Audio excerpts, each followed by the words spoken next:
Assalamualaikum warahmatullahi wabarakatuh. Perkenalkan, nama saya Safanel Kamal dengan NIM A11 2024 15883. Pada kesempatan kali ini, saya akan mempresentasikan penelitian yang berjudul DetectMed Implementasi Deep Learning YOLO untuk deteksi dini tumor berbasis citra medis secara real time.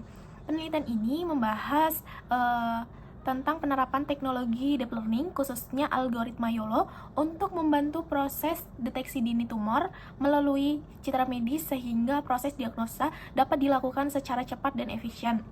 Pada presentasi ini, saya akan menjelaskan beberapa bagian, yaitu latar belakang, rumusan masalah, tujuan penelitian, dasar teori yang digunakan, serta hasil yang diharapkan dari penelitian ini. Baik, saya akan memulai dari pembahasan pertama, yaitu ada latar belakang penelitian. Pada penelitian ini, latar belakang yang kami angkat berawal dari pentingnya proses deteksi dini terhadap penyakit tumor. Tumor merupakan salah satu penyakit yang memerlukan diagnosis secara cepat karena hasil deteksi yang lebih awal dapat meningkatkan peluang pasien untuk mendapatkan penanganan yang tepat. Namun, dalam praktiknya, proses analisis citra medis seperti MRI maupun CT scan masih dilakukan secara manual oleh tenaga medis. Cara ini membutuhkan waktu yang cukup lama dan hasilnya juga dapat dipengaruhi oleh pengalaman dokter maupun tingkat kelelahan saat membaca banyaknya citra medis. Selain itu, tumor yang berukuran kecil terkadang sulit dikenal sehingga berpotensi menyebabkan kesalahan diagnosis.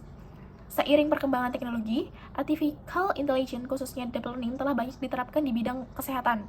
Teknologi ini mampu mengenali pola-pola kompleks pada citra medis secara otomatis sehingga dapat membantu proses diagnosis menjadi lebih cepat dan konsisten. Pada penelitian ini, kami menggunakan algoritma YOLO. Alasan pemilihan algoritma ini adalah karena YOLO mampu mendeteksi lokasi objek sekaligus menentukan kelas objek hanya dalam satu kali proses. Oleh karena itu, YOLO memiliki keunggulan dari sisi kecepatan tanpa mengurangi tingkat akurasinya, sehingga sangat cocok digunakan untuk sistem deteksi tumor secara real time.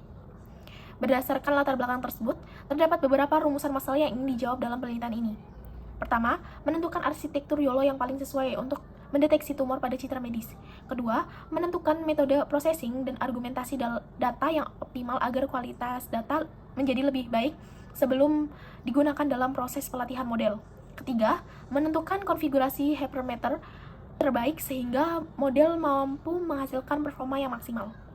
Selain itu, penelitian ini juga mengevaluasi performa model menggunakan metrik seperti Precision, Rachel, F1, dan MAP. Terakhir, penelitian ini ingin mengetahui apakah model yang dikembangkan layak digunakan secara real-time terhadap kecepatan inferensi dan nilai FPS. Adapun tujuan dari penelitian ini adalah merancang dan mengimplementasikan sistem deteksi dini tumor berbasis citra medis menggunakan algoritma YOLO. Kemudian, mengevaluasi performa model serta menganalisis kelayakannya untuk diterapkan sebagai sistem pendukung keputusan di bidang kesehatan. Pada penelitian ini terdapat beberapa konsep utama yang digunakan. Konsep pertama adalah artificial intelligence, yaitu teknologi yang memungkinkan komputer meniru kemampuan berpikir manusia dalam menyelesaikan suatu permasalahan. Selanjutnya terdapat machine learning, yaitu cabang dari artificial intelligence yang memungkinkan sistem belajar dari data tanpa harus diprogram secara khusus. Kemudian deep learning merupakan pengembangan dari machine learning yang menggunakan jaringan saraf tiruan berlapis sehingga mampu melakukan ekstraksi fitur secara otomatis dari citra medis. Selain itu, terdapat computer vision, yaitu bidang yang memungkinkan komputer memahami informasi visual seperti gambar atau video. Sedangkan algoritma utama yang digunakan dalam penelitian ini adalah YOLO, yaitu algoritma object detection yang mampu mendeteksi lokasi objek sekaligus menentukan kelas objek hanya dalam satu tahap proses sehingga memiliki kecepatan yang tinggi untuk aplikasi real time. Hasil yang diharapkan dari penelitian ini adalah terbentuknya model deteksi tumor berbasis YOLO yang mampu bekerja secara real-time dengan tingkat akurasi tinggi. Sistem yang dikembangkan nantinya diharapkan mampu menampilkan hasil deteksi berupa bounding box pada area tumor beserta nilai config score, sehingga pengguna dapat mengetahui lokasi objek yang berhasil dideteksi oleh model. Selain itu, penelitian ini juga akan melakukan analisis terhadap performa model, baik dari sisi akurasi maupun kecepatan inferensi. Dengan demikian, sistem ini diharapkan dapat menjadi salah satu alternatif sistem mendukung keputusan klinis yang dapat membantu tenaga medis dalam proses diagnosa awal. Sebagai kesimpulan, algoritma YOLO memiliki keunggulan dalam menyeimbangkan kecepatan dan akurasi sehingga sangat potensial diterapkan pada sistem deteksi dini tumor berbasis citra medis secara real time. Kita langsung masuk ke direktori backend. Di sini seluruh logika bisnis prosesan AI dan komunikasi database ditangani menggunakan framework Fast API yang terkenal sangat cepat dan efisien. Jika kita melihat ke dalam folder app, terdapat folder yang bernama core. Folder core ini bisa diibaratkan sebagai otak pengaturan kebijakan dari seluruh aplikasi backend. Di dalamnya ada file config Python. File ini memuat seluruh konfigurasi global aplikasi mulai dari pengaturan koneksi database hingga variabel lingkungan atau environment variabel rahasia. Selanjutnya ada file security. Di era digital seperti sekarang, keamanan data medis pasien adalah prioritas utama. File security Python inilah yang bertanggung jawab melakukan enkripsi kata sandi pengguna, hashing, serta mengelola pembuatan token JWT atau JSON Web Token untuk memastikan bahwa hanya pengguna sah yang bisa mengakses data sensitif. Terakhir di folder ini adalah dependency Python. File ini berfungsi menyediakan dependency injection seperti fungsi untuk mengecek apakah seorang user sedang login atau menyediakan koneksi database yang siap pakai untuk bagian aplikasi lainnya. Berikutnya ada folder DB. Kita bergeser ke folder berikutnya yaitu DB dan models. Kedua folder ini berfungsi untuk mengurus segala hal yang berkaitan dengan penyimpanan data berkelanjutan. Di dalam folder DB terdapat session Python yang bertugas membuka dan menutup aliran koneksi ke database kita secara otomatis. Kemudian ada base Python yang berfungsi mendaftarkan seluruh model tabel database agar nantinya dikenal oleh sistem. Lalu bagaimana tabelnya? Bentuk tabelnya tersebut didefinisikan di dalam folder models. Jika kita buka, kita akan melihat user Python yang merepresentasikan struktur tabel pengguna di database seperti nama email, password. Selain itu ada file detection Python yang menyimpan data historis dari hasil deteksi medis yang dilakukan. Nah, komponennya yang paling krusial di folder model ini adalah folder Wikheads yang di dalamnya berisi file bernama base Python. File base Python ini adalah file bobot hasil training dari model kecerdasan buatan berbasis YOLO atau You Only Look Once. File inilah yang memiliki kemampuan konfigurasi untuk menganalisis gambar medis dan mendeteksi keberadaan objek medis yang kita targetkan. Berikutnya, untuk menghubungkan antara database dan pengguna luar, kita membutuhkan validasi dan alur logika yang matang. Disinilah peran folder schemas, service, dan folder API v1. Selanjutnya, untuk menghubungkan antara database pengguna luar, kita membutuhkan validasi dan alur logika yang matang. Disinilah folder schemas, service, dan API berjalan secara sinergis. Pertama, folder schemas berisi file user Python dan detection berbasis Pydantic.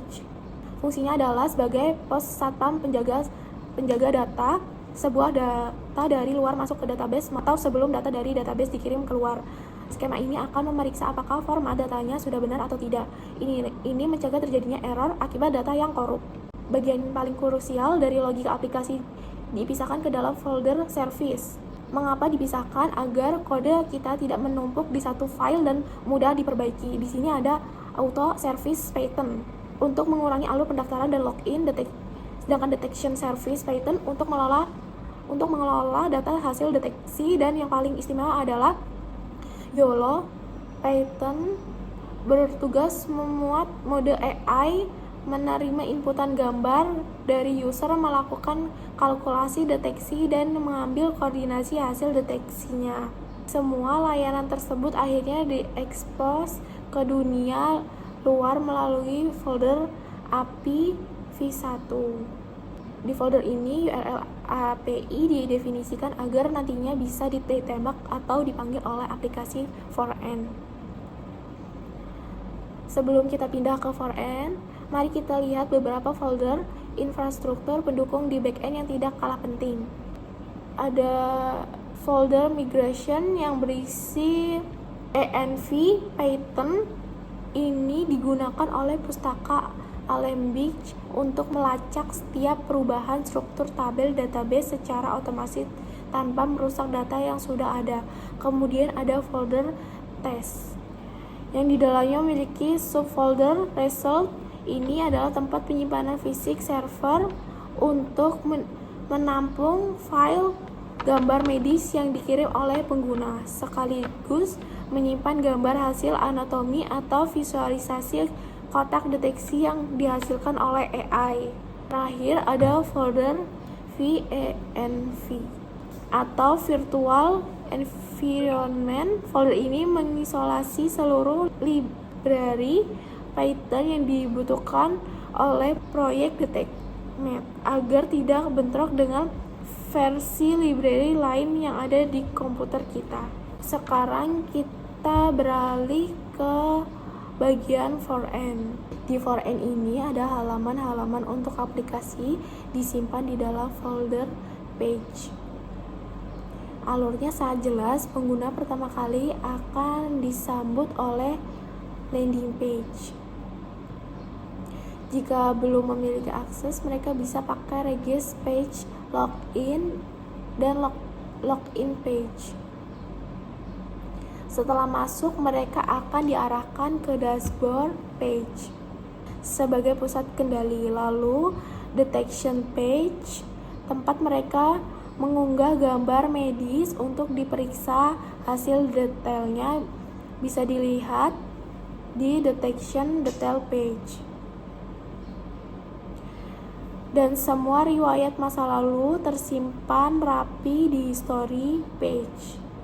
Agar komunikasi data antar halaman ini berjalan lancar tanpa perlu oper-operan data yang rumit, kita menggunakan global stage management di dalam folder store, file auto store. Bertugas mengingat apakah user masih login atau tidak. Sedangkan untuk detection store menyimpan data deteksi yang sedang diproses agar bisa ditampilkan secara instan di layar pengguna. Nah, semua komponen dalam halaman ini diikat menjadi satu kesatuan di dalam file app.jsx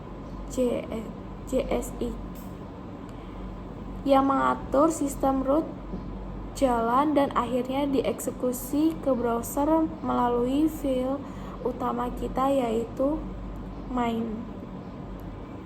Sekarang saya akan menjelaskan bagaimana alur kerja teknis dari proyek DetectMap ini berjalan mulai dari tahap awal pengambilan data hingga menghasilkan model final yang siap pakai. Alur kerja kami dimulai dari halaman pertama yang tampil di layar saat ini, yaitu platform Kaggle, di mana kami mengambil dataset yang akan kami masukkan ke Google Colab untuk kelancaran proyek kami, yaitu kami mengambilnya sebesar 1511 gambar. Kemudian kami masukkan gambar ini, tentunya tidak bisa langsung kami masukkan begitu saja ke dalam model AI. Kita harus mengelola dan membaginya terlebih dahulu. Oleh karena itu, dari Kaggle kami beralih menggunakan Google Colab seperti yang tampak pada halaman kedua ini. Setelah seluruh data berhasil dipisahkan dan disiapkan di Colab, barulah kami melakukan proses pelatihan atau training menggunakan arsitektur terbaru dan paling optimal. Ada dua, yaitu YOLO 11S dan YOLO 8S. Tapi dari yang kami lihat, perbandingan dari kedua YOLO tersebut, yang paling unggul itu YOLO V11S. Halaman Google Drive ini berfungsi sebagai bukti konkret dari output eksperimen kami di folder ini. Sistem secara otomatis menyimpan artefak model terbaik serta terbagi metrik evaluasi ilmiah. Kami mendapat file result untuk memantau grafik akurasi confusion matrix PNG untuk menganalisis ketepatan klasifikasi model pada 4 jenis tumor, serta gambar train batch yang membuktikan bahwa model YOLO 11S kami telah berhasil mempelajari letak koordinat tumor otak dengan sangat presisi. Sekarang saya akan coba demokan langsung alurnya dari awal. Pertama, saya buka halaman utama. Lalu saya login menggunakan akun yang sudah terdaftar. Setelah masuk ke dashboard, saya klik menu deteksi, lalu upload gambar contoh. Tunggu prosesnya. Setelah diproses oleh model, hasil deteksi muncul seperti ini. Kita juga bisa cek riwayat deteksi sebelum di halaman history. Dan kalau saya klik salah satu, saya bisa lihat detail hasilnya di sini. Demikian presentasi yang dapat saya sampaikan. Terima kasih dan mohon maaf apabila terdapat kekurangan dalam penyampaian materi serta menjelaskan dari tahap awal sampai akhir. Mohon maaf. Wassalamualaikum warahmatullahi wabarakatuh.